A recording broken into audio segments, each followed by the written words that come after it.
Şimdi Aşkabat'a uzanalım. Türkmenistan'ın devlet televizyonuna ait Türkmen Film Oğuzhan Film Birleşiği'ne gidiyoruz. TRT Türkmenistan temsilcisi Uğur Sami Gezer'le konuğu bizleri bekliyor. Şimdi sözü kendisine ve değerli konuğuna bırakalım.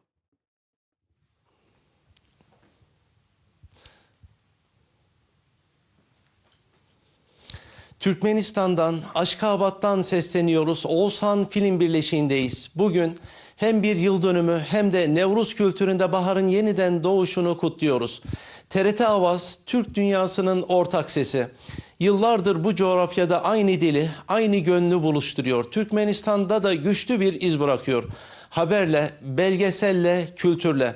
Son 5 yılda bölgedeki üretim 13 kat arttı. Yüzlerce haber, onlarca özel içerik hazırlandı. Milyonlara ulaşan dijital içerikler ortak hafızayı büyüttü ve bugün Nevruz'un sıcaklığıyla birleşiyor bu hikaye.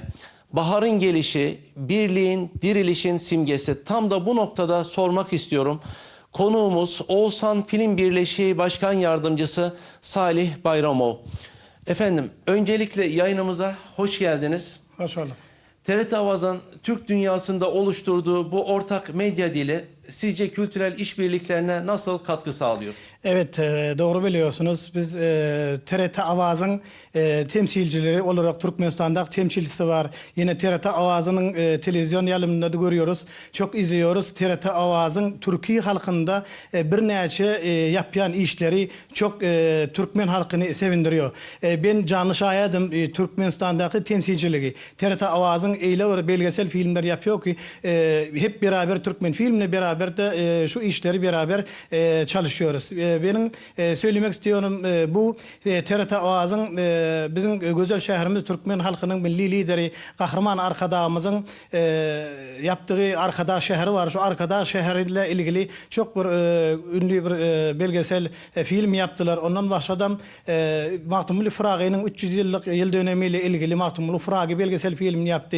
TRT Avaz'ın Türkmenistan'daki kültürleri ilgili bir neçe Sultan Sancal'da, Merv'de ya da Kömürgünçe, Daşavuz velayetinde ya olmasa da Levap velayetinde yapılan dinozavrın ayak izleriyle ilgili öyle bir belgesel filmler yaptılar. O bizim Türkmenistan'ı anlatmak için TRT Avaz'ın Türkiye halklarına, Türkiye dünyasına anlatmağında ullahan büyük ornu var. O yüzden bir TRT Avaz'ın bugünkü bir neçe büyük yaptığı projeleri ben şahidim.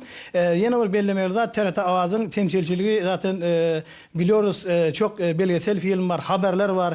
Bir Türkmenistan'da hangi programlar, yankı açılışlar olsun ya diğer bir kültürel programlar olsun TRT Avaz haberlerini TRT yayınlarında izliyoruz. O yüzden biz yeni bir belirlemelerde TRT Avaz'ın da bir ödül de aldı. TRT Avaz'ın ödülünü de kutluyoruz. Yani özünüz biliyorsunuz bugün Nevruz Bayramı'nda şu TRT Avaz'ın bir neçe özünüz biliyorsunuz bayramı kutlanıyor. TRT Avaz'ın da bayramı ile kutluyorum.